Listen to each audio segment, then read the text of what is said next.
이게 사람들은요, 힘든 일이 생길이라 예상될 때에 쉽게 미리 막 낙심을 하게 되죠.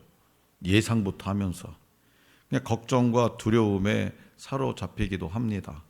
하지만 바울은 달랐다라는 겁니다. 그는 환난과 박해가 기다리고 있는 예루살렘을 향해서, 뻔해요. 예루살렘 가면 그 예루살렘을 향해 가면서도 시종일관 담대했더라는 거예요. 조금도 주눅들지 않았어요. 사람들이 막 뜯어 말려도 뜻을 굽히지 않았어요. 오히려 더 빨리 예루살렘에 도착하려고 서둘렀습니다. 자, 그렇다면 무엇이 그를 이토록 담대하게 만들었을까? 본문 말씀 1절에서 3절에 기록된 대로 바울은 밀레도를 떠나 고스, 로도, 바다라를 거쳐 두로에 상륙합니다. 밀레도에서 두로까지는요, 상당히 먼 거리예요. 그렇지만 바울은 조금도 지치지 않았어요. 오히려 중간에 머문 지역에서 먼저 제자들을 찾아 나서는 등 주도적인 모습을 보입니다. 여기서 우리는 바울이 얼마나 복음의 열정이 넘치는 사람인지를 알 수가 있습니다. 예루살렘으로 가는 발걸음을 재촉하는 그의 모습에는요, 성령님의 인도하심을 따르려는 굳은 의지가 보입니다. 이제 에베소에서 온 장로들에게 마지막 메시지를 전한 바울은 예루살렘을 향한 여정에 오르죠.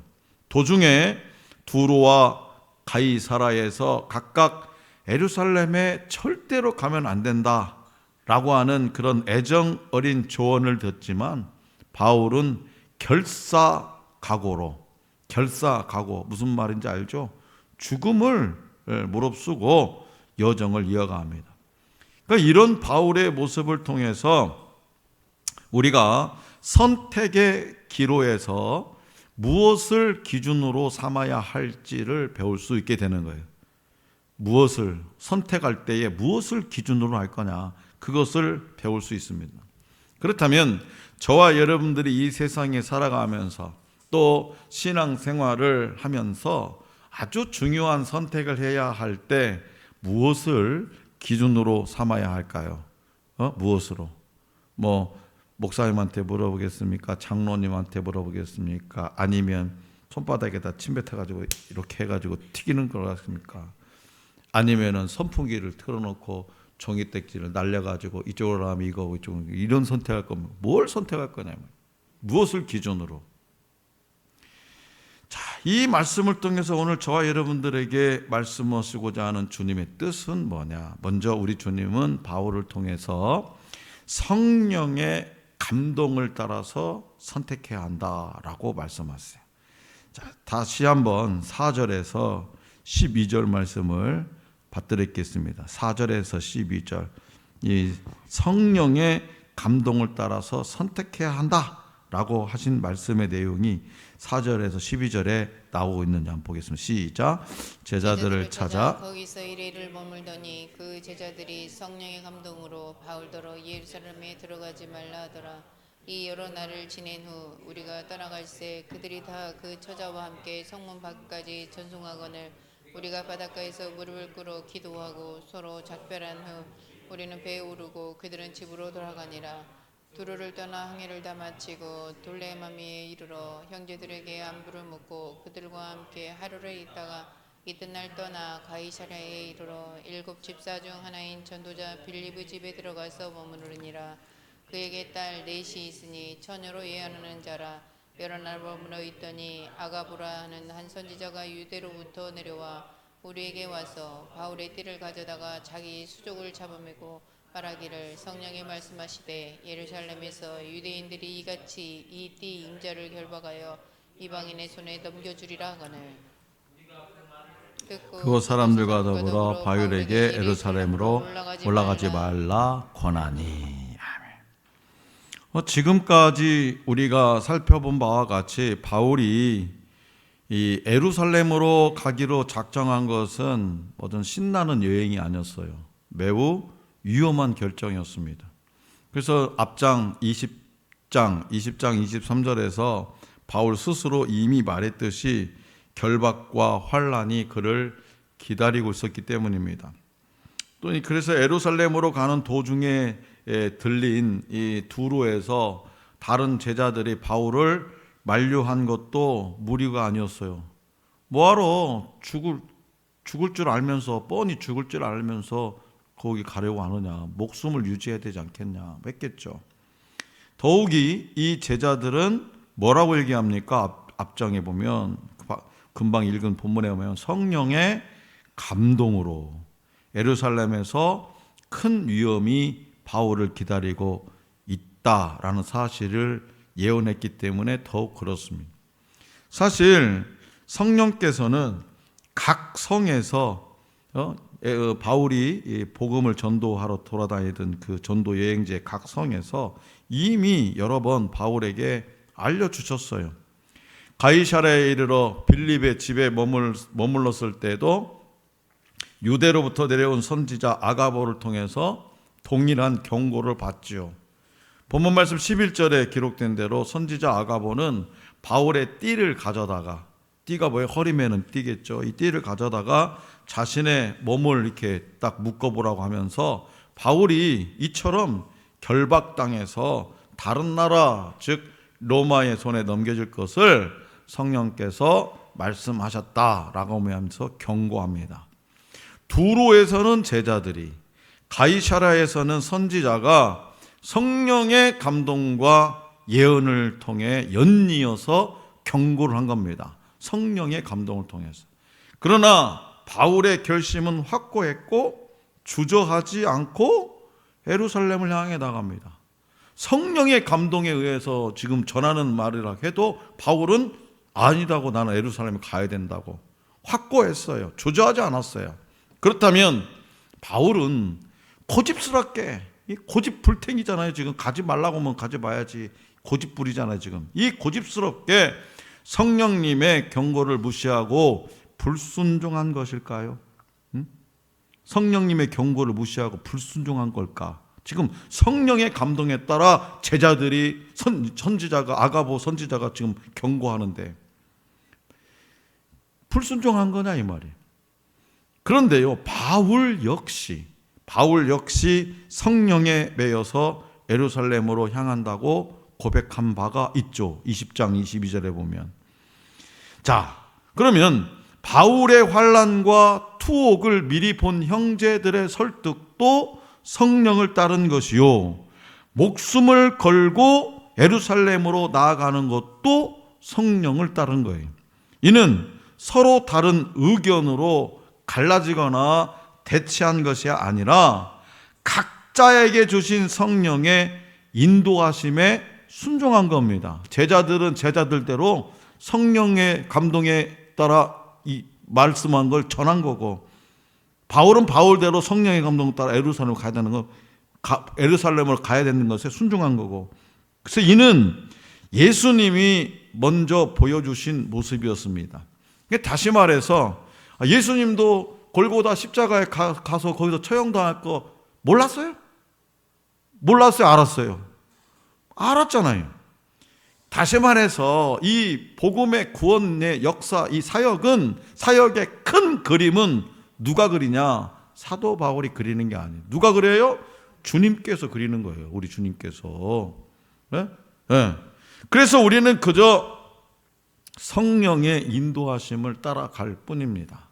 그러니까 자기 생각에 더 유리한 환경과 더 좋은 조건을 선택하지 않아야 되는 거예요. 내가 생각할 때에 각자에게 주신 성령의 감동을 따라서 맡겨진 사명을 온전히 감당하다 보면 그 열매, 복음의 열매, 전도의 열매, 우리 하나님 나에게 주신 맡긴 사역의 열매는 하나님께서 이루신다. 둘째로 우리 주님은 사도 바울을 통해서 예수님의 이름을 위하여 선택해야 한다라고 말씀하세요. 13절에서 14절입니다. 13절에서 14절. 자, 시작. 바울이 대답하되 여러분이 어찌하여 우로 내 마음을 상하게 하느냐. 나는 주 예수의 이름을 위하여 결박당할 뿐 아니라 예루살렘에서 죽을 것도 각오하였노라 하니 그가 권함을 받지 아니하므로 우리가 주의 뜻대로 이루어지다 하고 그쳤노라. 아멘. 선지자 아가보의 경고를 듣고 바울의 일행까지 이 바울을 만류했지만 바울은 본 말씀 13절에 기록된 대로 단호하게 대답하죠. 나는 주 예수의 이름을 위하여 결박당할 뿐만 아니라 예루살렘에서 죽을 것도 각오하였노라. 주님을 만나 회심한 그날 이후로 다메섹 도상에서 주님을 만나 회심한 그날 이후로 바울은 오직 그리스도 안에서 그리스도를 위해서 그리스도에 의해서 살아왔습니다. 그리고 그리스도의 이름을 위해 이제는 죽을 각오로 복음 전도 사역을 이제까지 감당해 왔어요. 그러자 바울 일행은 주의 뜻이 이루어지다라고 말하면서 바울을 설득하기를 그치죠. 주의 뜻이 이루어져. 나의 뜻이 아니고 우리들의 뜻이 아니라 우리들의 뜻이 뭐예요? 제자들의 뜻은 가지 말라는 거예요. 그런데 뭐예요? 주의 뜻이 이루어지기를 원하나이다 하고 끝났다는 거죠. 그를 더 이상 설득할 수 없다는 것을 알고 체념한 듯 한 말이지만 이 말이요 모든 문제의 정답이 됩니다. 설득 못하겠다 도대체 고집불태기 이거 바울 선생 모든 그렇게 체념한 듯 한 말 같지만 이 말이 모든 문제의 정답이 됩니다. 그래서 오늘 저와 여러분들도 이 제자들처럼 하나님 뜻 앞에 모든 것을 내려놓을 수 있어야 돼요. 결정적인 순간 하나님의 뜻에 죽고 사는 것이 사명자의 삶이에요. 저와 여러분들은 이 세상에 사명자로 부름을 받은 사람들입니다. 사명자로 인정하든 인정하지 않든 주님이 살라고 하시면 살고 죽으라 하시면 죽는 그런 진정한 사명자가 되어야 돼요. 그래서 바울의 선택은요 여러 선택 중에 가장 좋은 선택이 아니었습니다. 여러 선택 중에 가장 좋은 선택. 일반적으로 사람들은 그런 선택을 하잖아요. 여러 가지 선택 중에서 가장 좋은 선택. 그런데 바울은 그런 선택이 아니었어요. 주의 뜻을 따르는 유일한 선택이었어요. 바울의 선택은 유일한 선택. 자기 생각 필요 없어요. 오직 주의 뜻을 따르는 유일한 선택이었어요.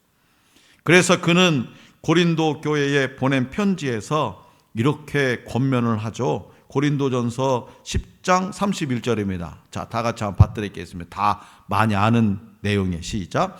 그런즉 너희가 먹든지 마시든지 무엇을 하든지 다 하나님의 영광을 위하여 하라.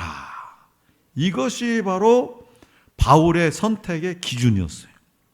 무엇을 먹든지 마시든지 무엇을 하든지 다 하나님의 영광을. 그래서 여러분이 혹여나도 아직도 술 담배를 못 끊어가지고 있는 분들 술 한 잔 딱 하면서 하나님의 영광을 위해서라면 마시세요. 담배 다 빼가지고 이렇게 도너츠 만들면서 그런 것도 하나님의 영광을 위해서라고 본인이 성령의 감동을 받았으면 하세요. 근데 내가 아는 성령님은 그런 감동 없을 것 같아. 오히려 영광을 가리지.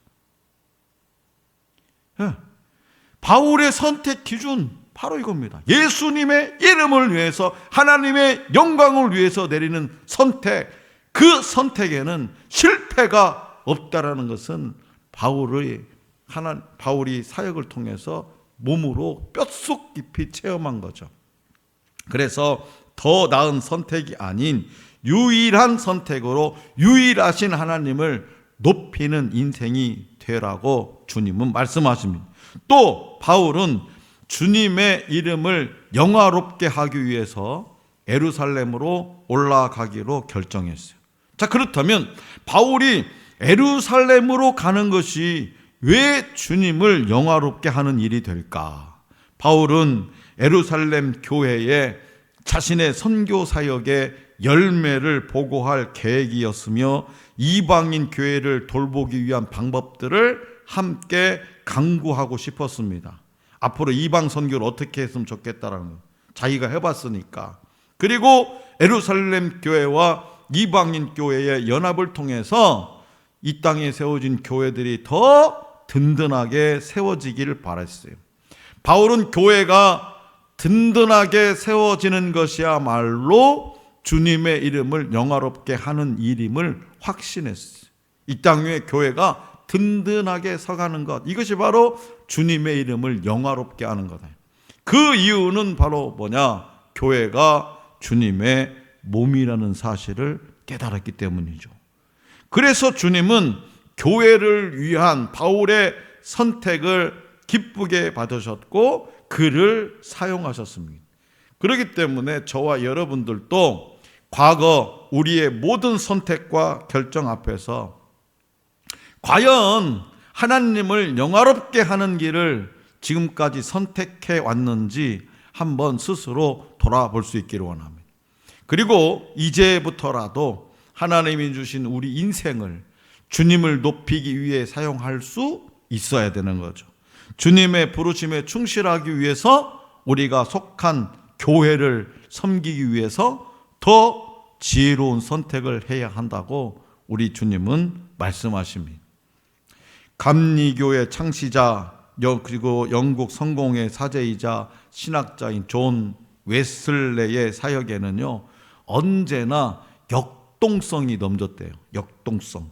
그래서 이 우리나라도 이 감리교 교회를 가보면 감리교회가 좀 뭐라 그래? 우리 장로교보다 훨씬 교회 분위기가 뜨겁다 그래.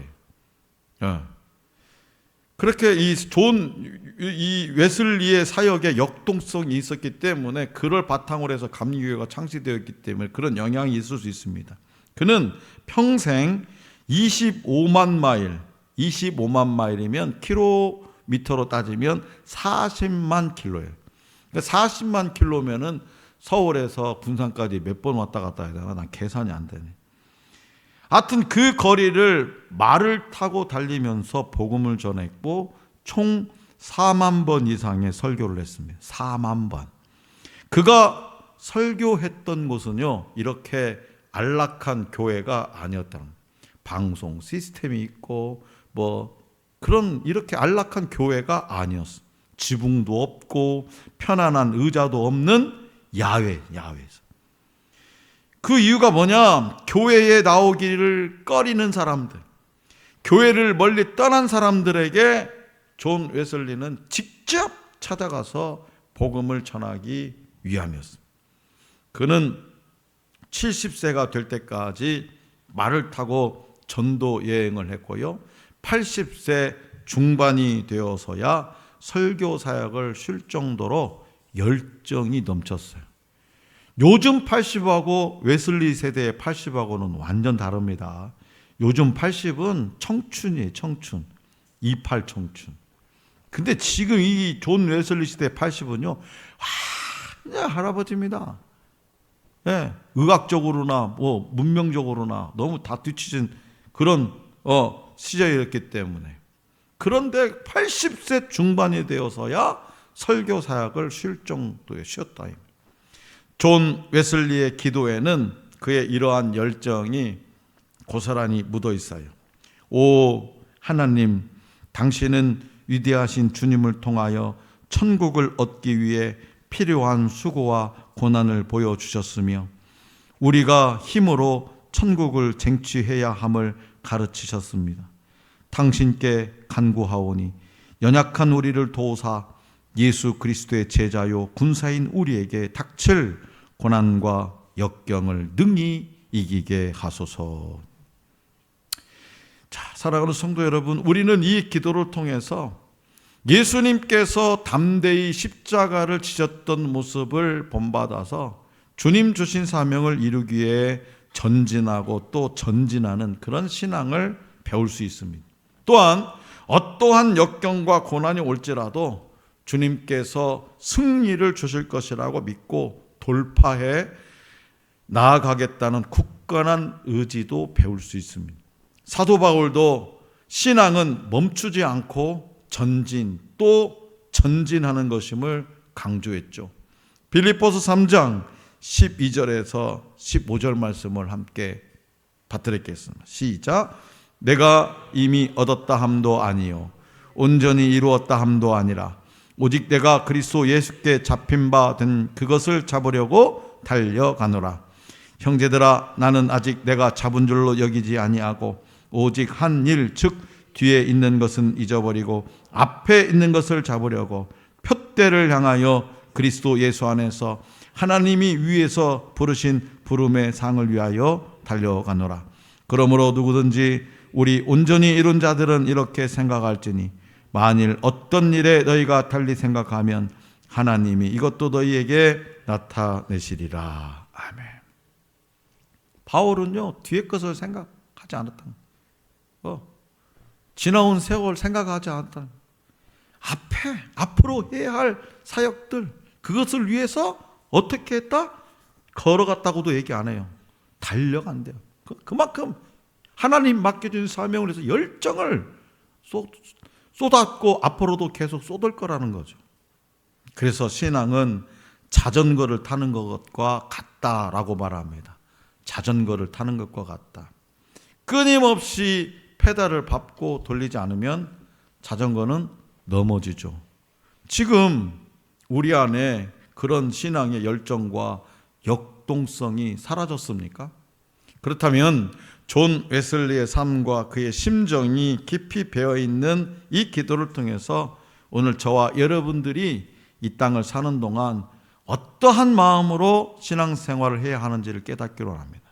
오늘 본문 말씀을 통해 들려주는 이 사도 바울의 사역을 통해서도, 이 사도 바울의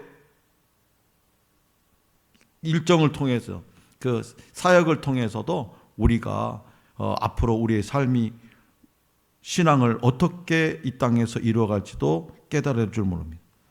인생은 선택의 연속이에요. 한 사람의 선택과 결정을 보면 그가 믿음으로 사는지 그렇지 않은지를 알 수 있습니다. 바울은 주님의 뜻에 따라 사랑을 실천하고 또 교회를 건강하게 세우기 위한 길을 선택했어요. 지금도 많은 성도들이 하나님의 뜻이 과연 어디에 있는가 고민합니다. 하나님의 뜻이 어디 있는가? 새벽에 기도할 때도 무슨 일을 할 때도 자기의 맞닥뜨린 그 언제 어떤 문제가 있다면 그것을 놓고 하나님의 뜻이 과연 어디에 있는가? 오늘의 삶도 하나님의 뜻이 어디에 있는가 고민합니다. 성령의 감동을 따라 바울을 만류한 제자들이나 성령에 매여 예루살렘으로 가기를 강행한 바울이나 모두 후회 없는 선택이었습니다. 하나님은 당장 눈앞에 보이는 세속적인 유익보다 믿음으로 이런 길을 선택하는 자들을 위해 눈에 보이는 유익과는 비교할 수 없는 크고 영원한 보상을 준비해 주십니다. 그러므로 주님 품에 안기는 그날까지 더 주님 닮기 위해 힘쓰고 열정적으로 복음을 전하고 교회와 세상을 위해 헌신하는 삶을 살아갈 수 있기를 원합니다. 우리 주님을 끝까지 신뢰하고 주님의 뜻을 따라서 두려움 없이 후회 없이 나아가는 우리 모두가 될 수 있기를 간절히 기원합니다.